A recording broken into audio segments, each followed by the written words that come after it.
Oh, I need to press record. Hello. Hello, everybody. Thank you so much for coming to the 7th session in our Teaching Through Crisis series. So I'm Emily Bryson. I am one of the Voices authors for National Geographic Learning. And I am a teacher. I've been teaching people seeking refuge for about 15 years now at City of Glasgow College. Today I have 4 amazing teachers from Ukraine, Katerina Belska, who is now living in Germany, and she's been teaching for, what, 15 years now, Katerina, did you say? Something like that, yeah. I'm getting confused how many years everybody's been teaching. We've got Yuliia Bitsman as well, who is currently living in Lviv. Is that That's right? Yeah. Thanks. And Olga Veprek, who is in Germany now. I've got to mix you up again, haven't I? Switzerland. Yeah, okay. And Oksana, who is in Sumy. Is that right? Yes. Thank you so much for coming on. That's so good to have. I wanted to have a, so this series has tried to reflect and represent a range of teaching through crisis backgrounds.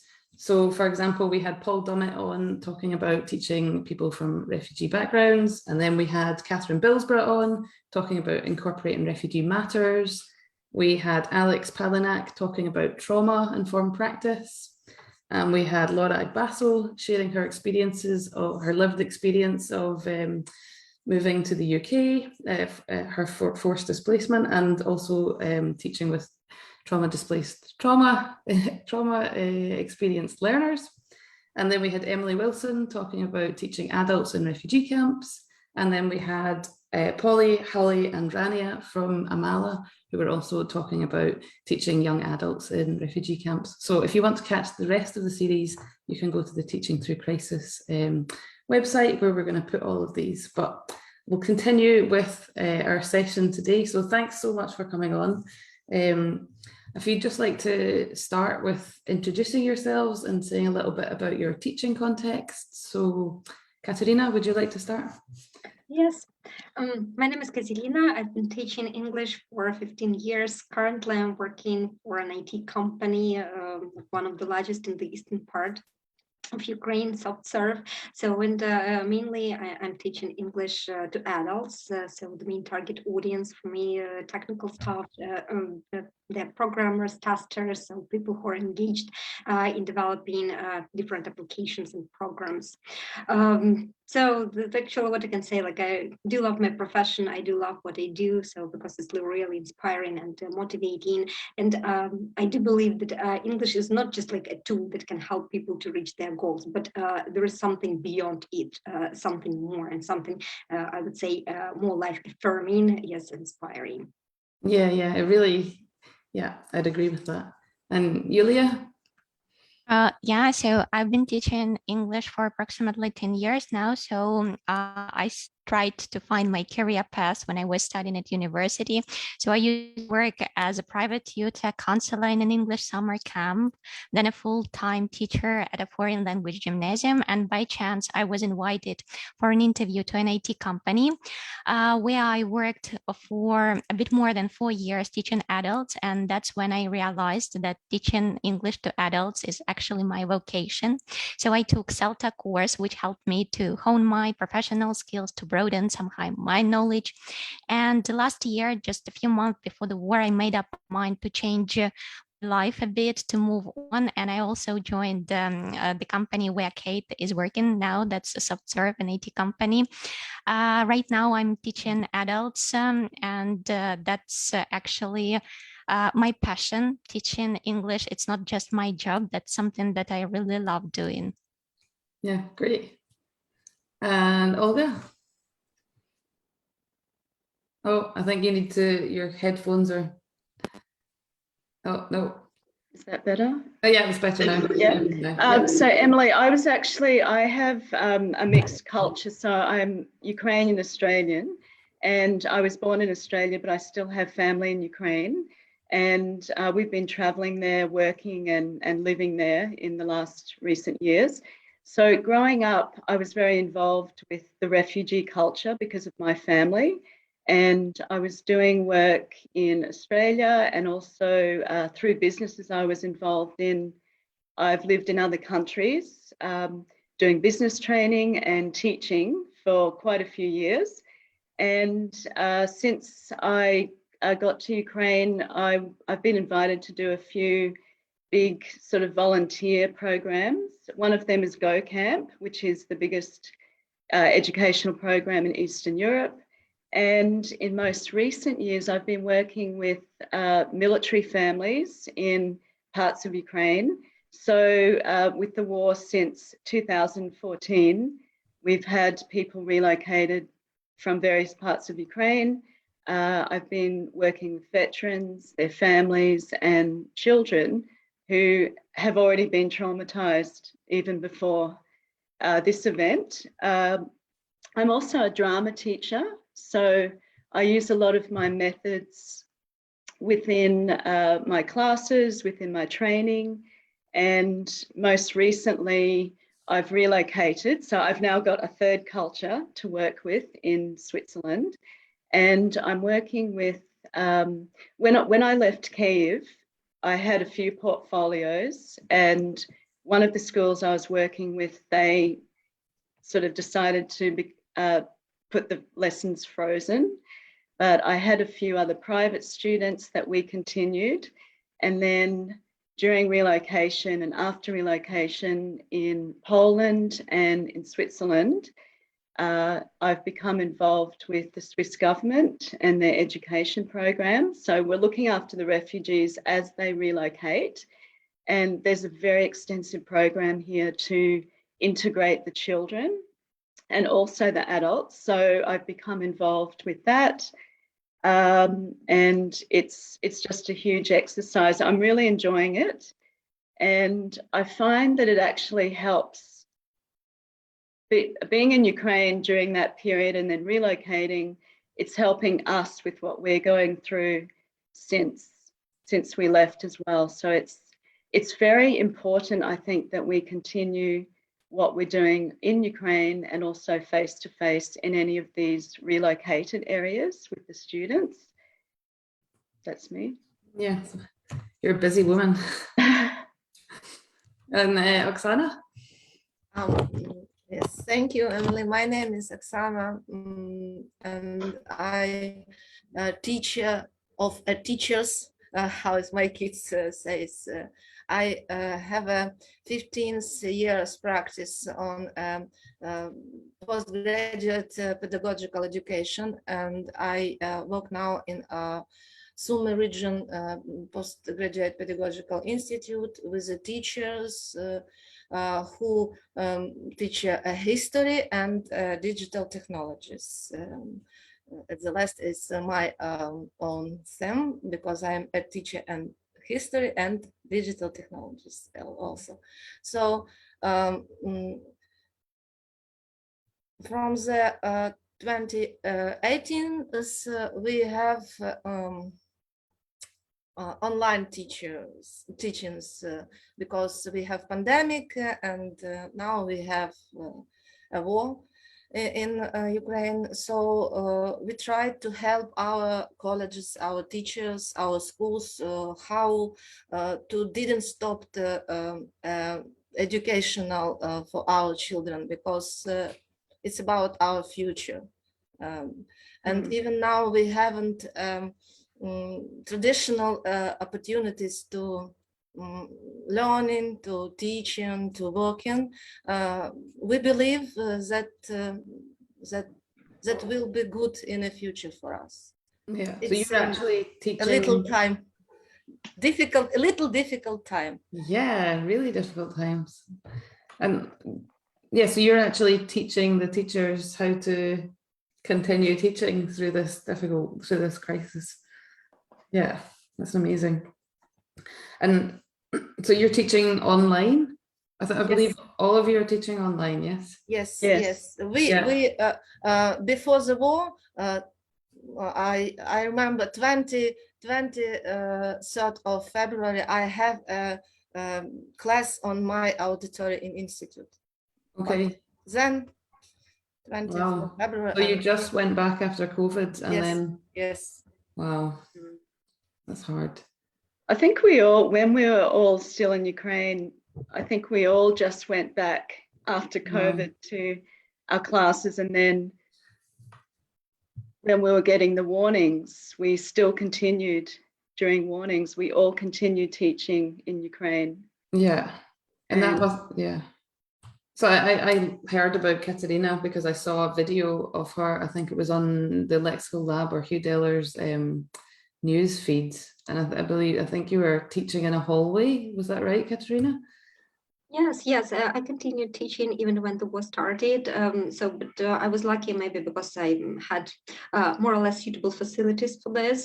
So of course, like when there was air alarm, we all went, like, descended to the cellar. But there was the internet connection, and I just like grabbed laptop with me. So actually, I knew that I had like scheduled class, and nobody declined. You see the invitation. I knew that like people wanted to have this lesson, and some of them were in Ukraine, some of them were like overseas. So, but still they had this intention, and why not?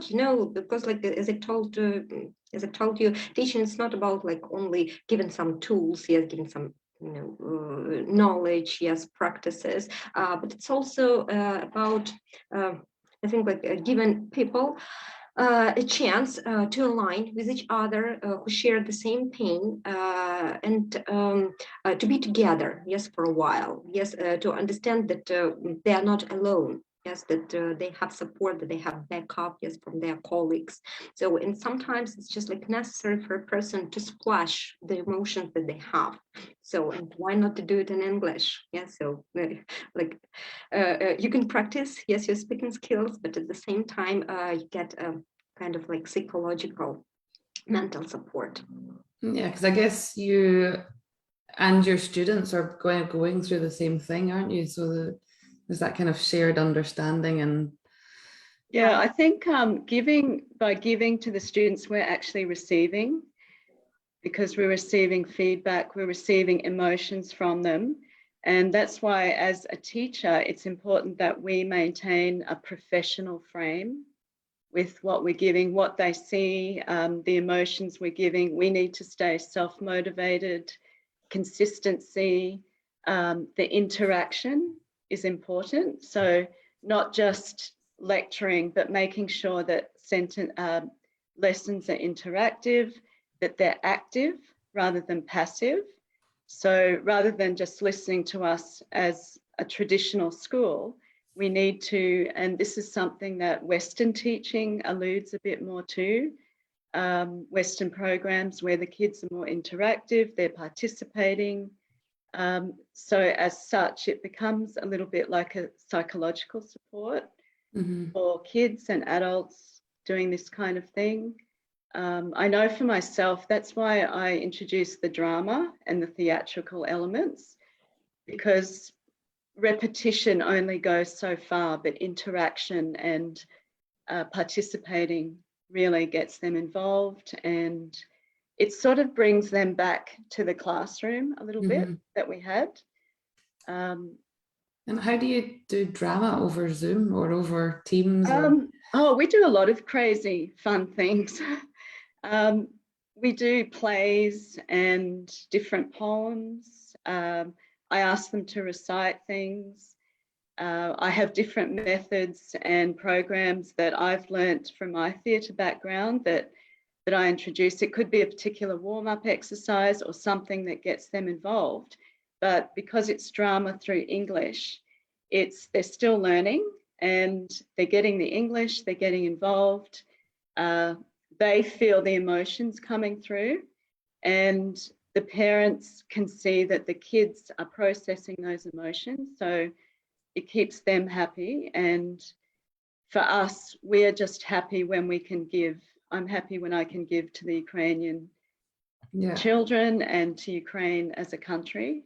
Yeah, and your students are still in Ukraine, or they're?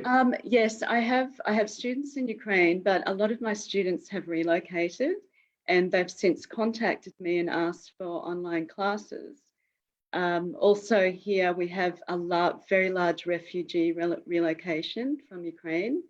And I'll just give you an example. I was in the mountains the other week and there was a group of kids and the parents told me that the kids had not had lessons yet. Their integration had not happened. So I got the kids together and I did an impromptu English lesson with them. So I said, okay, we're doing 30 minutes, we're doing a structure, and we just put together a class, and that was to give them something to put into their schedule. So I think it's something we need to do as emergency teachers. We need to be ready on the spot, not just with plans, but we need to use our methods and what we have learned to give back to Ukraine. Yeah, you're all very resourceful. Yeah. Yuliia, how would you stay focused on, or how do you make your lessons fun? What do you do? So I'm actually very inspired by Kate, who had this inner power to conduct the lessons when the war started. But as for me, just on the 24th of February, I just canceled all the lessons and I spent like 2 weeks or something that I was in Kharkiv. For me, it was kind of a survival quest, so I spent my time lining up in these endless queues to buy food, water, medicine, and then I was relocated to Lviv. Actually, maybe on the 14th of March or something like that, I started conducting classes. And I can't say that it went smoothly from the very beginning because I remember that I felt awkward, well, not knowing what to say, even how to make this small talk when the students just join in the session. I was caught in a kind of a real dilemma, on the one hand, there is the only topic that everyone is involved in, that's the war, but on the other hand, everyone is so immersed in that situation, and all the time we spend scrolling this news feed, and it feels like you want to know more, but once you find out these awful, terrifying facts, you feel devastated. So that's not something that I wanted to feel my students at the lessons. That's why I made a decision to switch to switch from these war topics and all that stuff. So, and that's actually what helped me. I think I know some kind of the feedback from my students that actually the lessons, that the time when they can relax, then they can kind of unwind, not only to learn something new, but also to forget about this awful situation that is currently in our country, because they have really different situations. Some of them are still in some dangerous parts of Ukraine. Some of them relocated. Some of them moved abroad but left their relatives here in Ukraine. So that's I felt like that's not something that they need to talk about. So currently we're having lessons more to unwind, more to get back to normal life. And actually I heard this idea from Olga, this drama, interacting drama, and I thought that one of the techniques that might be used that is shadowing. So when you take some piece of a film or a series and your students just maybe not learn but reading subtitles, try to be these characters. So that's maybe one of the ways how you can escape reality as well. So you're using the lessons as a kind of distraction, really, for yourself and for your students as well. Yeah, that sounds like a nice idea as well, reading the subtitles. I know that the Hands Up project uses quite a lot of drama in their classes as well. Oksana, how would you, sorry? No, I was just going to say it's amazing how all these governments, including the Ukrainian government, where everyone's relocating, is getting so creative and interesting with which resources they're pulling out to help like refugees and people still in Ukraine. Everyone's really coming together and really pulling out all their resources. Yeah. And Oksana, what about you? How have you been keeping your students focused and motivated and challenged when they're so distracted by other big things? It's a very difficult time was for all of us, especially much months from the beginning of the war, because in March we haven't any teaching, we haven't any lessons and at school or institutes. So I decided, for me, it was very important to try to help my teachers, my students, to protect them from the aggressive media field, because we stay without information censors. We have many information's fake or I don't know how to say, manipulations with informations for us about safety, about a bombing, about a trip in somewhere there. So it was my deal, and once again I try to help my teachers to be more media literacy, how to say that, media gрамотность,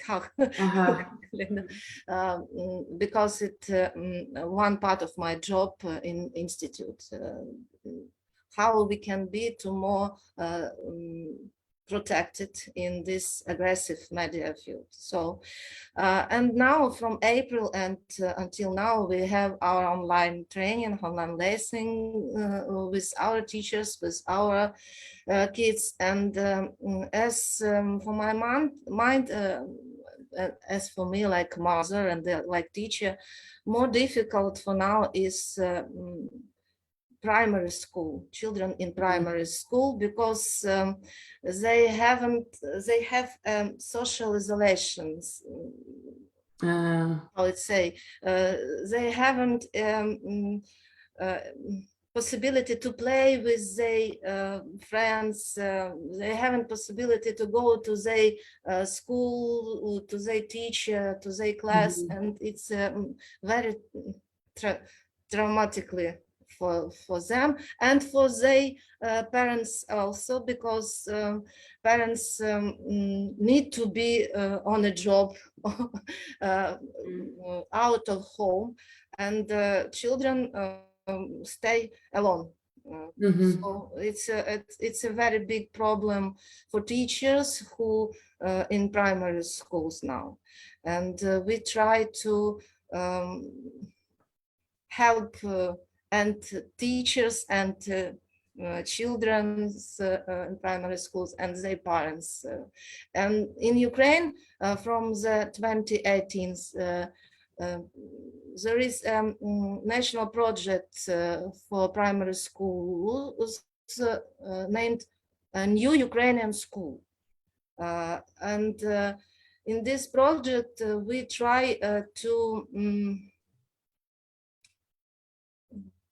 to help teachers understand that a good emotion for their children in primary school, it's more important than good nose, good writing, good reading. So I think it's help for us now, because emotions, good emotions for children, it's important. Our children in primary schools have a diary of emotion, and every lesson a teacher try to interest in what do you feel now, my children, how do you feel and how your emotions now. And if a children's without cameras, without microphones, they try to smile in chat or something this. So we explain in our teachers that it's more important than readings and writings and mathematics. Yeah. Can I add something, Emily? I think as a teacher as an intercultural teacher that's between the cultures, that's something that people of my background have tried to introduce into Ukraine, more of a Western style, exactly what Oksana just said, because in a Western education, we focus more on participation and emotion and interaction. And yesterday, actually, the Ukrainian president, he was doing a live cast to Switzerland. He said at the Economic Forum, he said, when everyone gets up in the morning, they should think of ways that they can help Ukrainian kids creatively. So it's not just going into our textbooks, it's thinking, how can we interpret that education rather than rote learning? And I think also the Ukrainian Education Department made a statement the other day, and I agree with it, that we should just make it as least stressful as possible for these kids. Mm-hmm. So I think they're not doing all of the exams that they were supposed to be doing. They're saying we just need to keep the kids happy because it is their future. They are the future, and just make things as comfortable as possible so that they're not feeling that anxiety, but still sticking to a schedule. Mm-hmm. So I think Ukraine's pretty much got it covered with all the different areas with what they're trying to achieve, and the teachers are just amazing with what they're doing both in the country and when they leave and relocate, trying to still stay involved. Yeah, everyone's got such different experiences and yeah, I can only imagine what it's like for all four of you right now, and for everybody and experiencing that. So Katerina, you had some interesting ideas about how to I think you had some quite interesting ideas for teaching online to keep lessons fun and interactive. Yes, actually, the internet gives us a lot of opportunities for this, so that's good because we all teach remotely online, yeah. But I think like the most important thing, like as it was already mentioned, that we should be able to deliver the lessons thinking on our feet, yes, like sometimes to improvise, because when you join the class, you just like need to feel the vibe, the atmosphere that is there, you know, like sometimes people at such difficult time, people don't want. Like, there are situations when they don't want to, I don't know, go really deep into the material, yes, and try to learn something. So they're just might be overwhelmed with their emotions, and they want to share them. So, and I think like the most important is like to be on the same wavelength, yes, with the students. So, and if they can see you support, you can just like facilitate the class, and they will be in charge of what they want to do, what they want to learn. Yeah, so you can just like guide them, yes, direct them to a certain extent. With the bottom line, you need to feel your audience. Yes, you need to understand what they want, because mental well-being is of high priority, as Yuliia said. Yes, so lessons that just help people to keep their mind off the terrible situation they're in. Yes, so and if they want to speak about something that beside the point, yes, so that they want to digress, to wander off the topic, just like why not? Be open-minded, yes, and try to back them up in the initiative. Yeah, great. And Yuliia, do you have anything you'd like to add? Well, I totally agree with Kate, but sometimes for us, as for the teachers, that's important to have, some kind of a plan, just the backup plan in case there is no one to share their experience or something. So as Kate has mentioned just before these sessions, we do often use some interactive resources where we can create, some online activities where the students have this chance to not actually physically touch something like, we used to do that in the classroom, but to do the matching by moving the boxes, to unsolve some puzzles and so on and so forth. So the very common ones, that learning apps and word wall. So these are two resources that I highly recommend for all the teachers to create the activities. Also, of course, Jamboard. I think that most teachers are aware of that. That's a great place where you can create different icebreakers, brainstorm new ideas. I often use Quizlet for creating vocabularies, and Quizlet Live, that's the usual beginning of my lesson. So just a short competition before we start moving on. Also, I have mentioned the word shake, so that's a nice resource, like 3-minute activity that you can use as a warm-up activity, or you can use it as, you know, the time saver in case some of the students are not ready with the homework. So while other students are playing word shake, so others can get acquainted with the tasks. Also, there are, of course, you know, some resources with ready-made lessons. So ASL Brains, that's a nice one. You can buy a subscription there, and there are lessons designed for online teaching already. So you don't need to do any presentations. And a great resource for video lessons, that's IngWid, very short lessons. They can go as the homework for the students or just as an inspiration for the teachers. Great. There's like so many ideas there.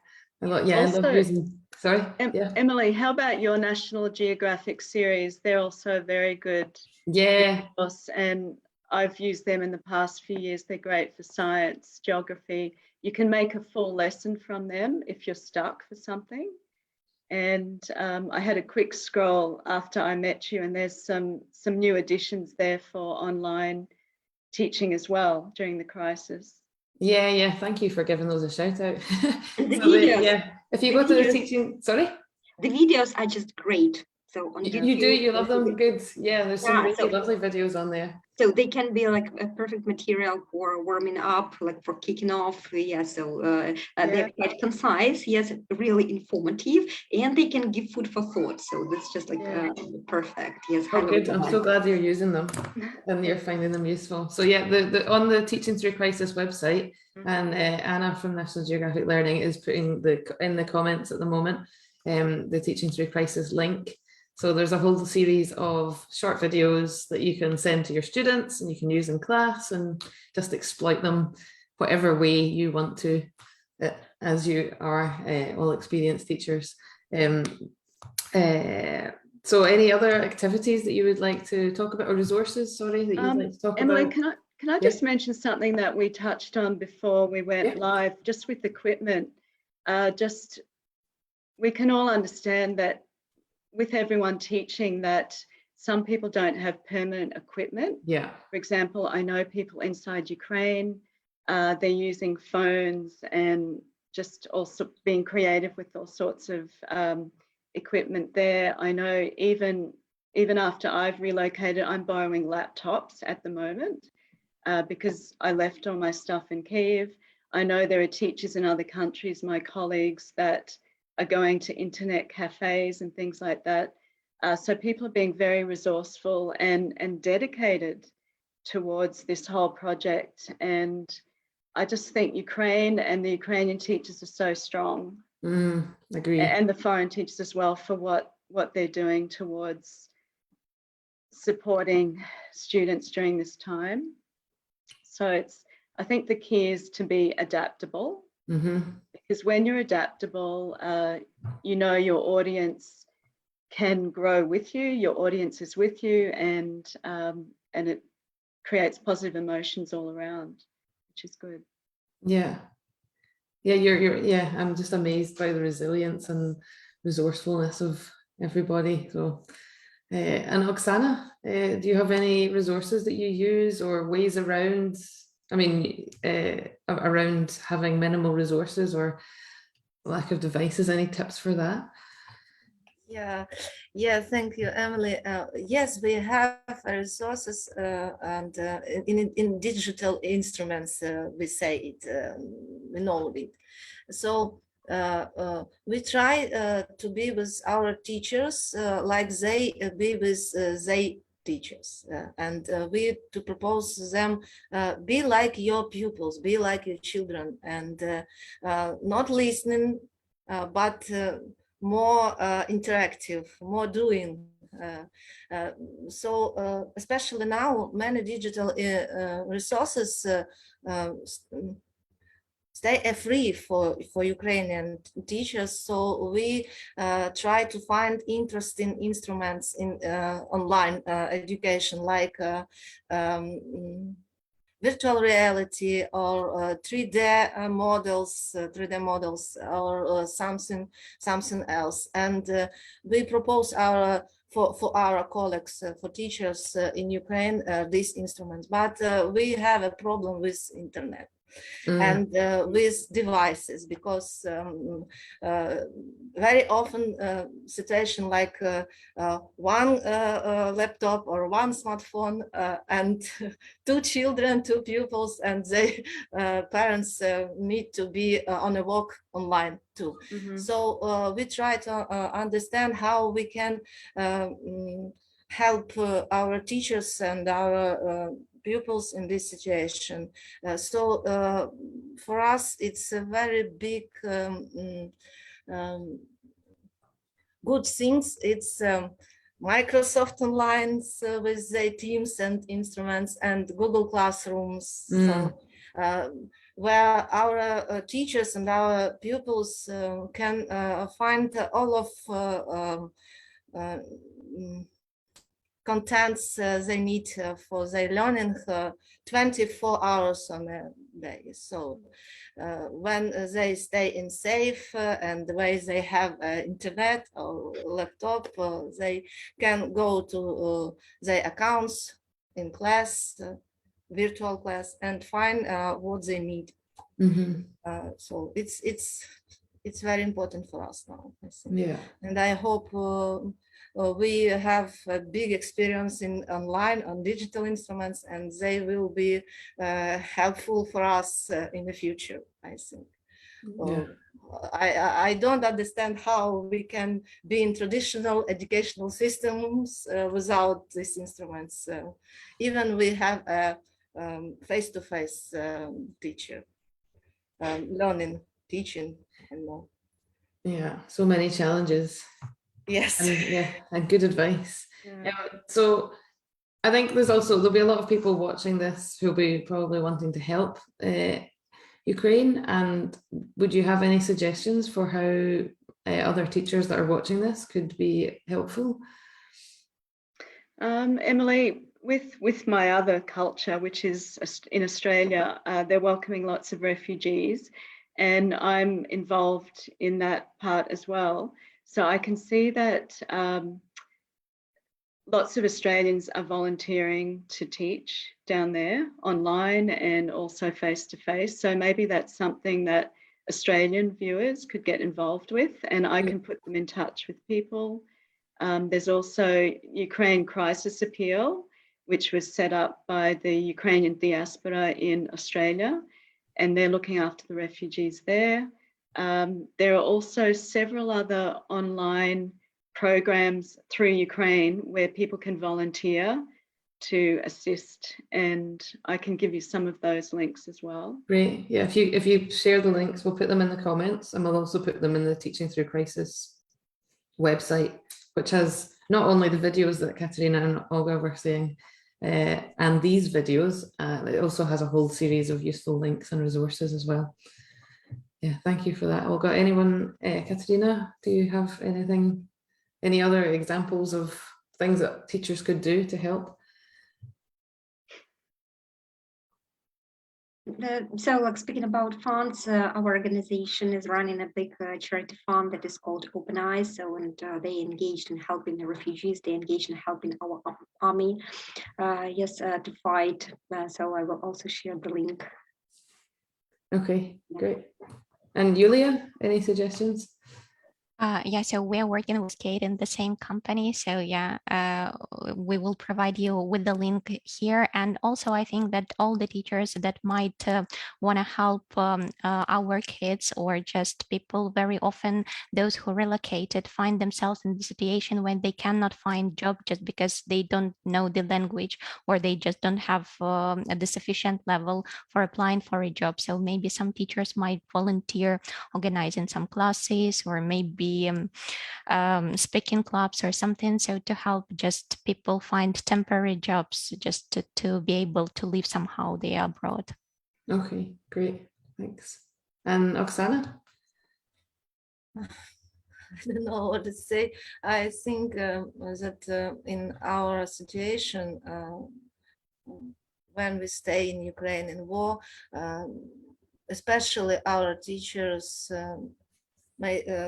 must be a teacher, and not stopped when difficult and when not safe, because our children, our pupils, and it's our future. So I say for myself and for my colleagues, just don't stop, but looking for opportunity to be a teacher in war. So I think we will victory, and we will be right. Right in our class, right, with our pupils, with our teacher, in our schools. So I believe in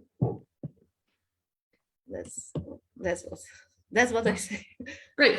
Okay, thank you. And is there anything else that before we wrap up, is there anything else that anybody would like to add? I just wanted to add something, Emily, just a side note. When we're teaching inside Ukraine, and maybe even the teachers that are still there, if we're getting in touch with students and, for example, we can't get hold of them. So, for example, I've tried to get in touch with some students in Kherson, and because of the situation, so it's dealing with that side as well, of what they're going through and why we can't get hold of them. Yeah. And there's just those little stresses and things to consider as a professional consideration, that things will go up and down with equipment and losing contact with people and what they're going through. Yes, it's a constant worry, isn't it? And yeah, I've had that before when my students have disappeared, and you wonder what's happened to them as well. That's in the UK, and it's maybe just they've been deported, but you don't know what's happened to them when they've returned to their country. And I can only imagine what it's like when you know that there is imminent danger around them as well. Anyone else want to add anything before we close off? No. I don't know. Well, thank you all. Thank you so Oksana? much. I don't know how I say what to say about our educational system in this difficult situation, but I believe in that in Kherson and other our territories, we know that we can do our education, and our children, our students will have Ukrainian diplomas and Ukrainian educational. So we try to help our colleagues and our students who stay in this territory. Keep them terrible. focused. It's a terrible thing. Yeah, you're all doing amazing jobs. So yeah, here's a shout out to everybody that's in a similar situation to these four amazing women that are on today talking. Just you're all amazing. So thank you so much for coming on and for sharing so openly with us. I know it's really emotional for you as well. So thank you for your strength, and I admire you all a lot. So yeah, thank you so much. I think so next week we have Rosa Sally on I think that's a Thursday morning. Thursday at 12 next week. Thursday the 2nd at 12, we've got Rosa Sally. And for those of you that don't know Rosa Sally, she is an activist and basically a superhero. She, at the age of 15, managed to go to the Scottish Parliament and stop the Dawn raids and child detention. So she's been an activist for most of her life. She came over to the UK as a person seeking refuge and started school. And I met her when I was on at Education Scotland on the New Scots strategy. She asked me some very challenging questions. She really stood up for herself, and she had a voice and a passion. So yeah, I admire her a lot as well. So she's going to be amazing. If you don't know her story, there's actually been 2 films. There's been a film and a play about it. So if you have a search for Glasgow Girls, then you will find out some of her story, and we have her on next week for the final session. So I hope to see you all there. Thank you so much for coming, everybody. And Thank you, Emily. Emily, thank you very Thank much. you. Thank you. No worries. Thank you. Okay. Bye. Thank you. Thanks, Oksana.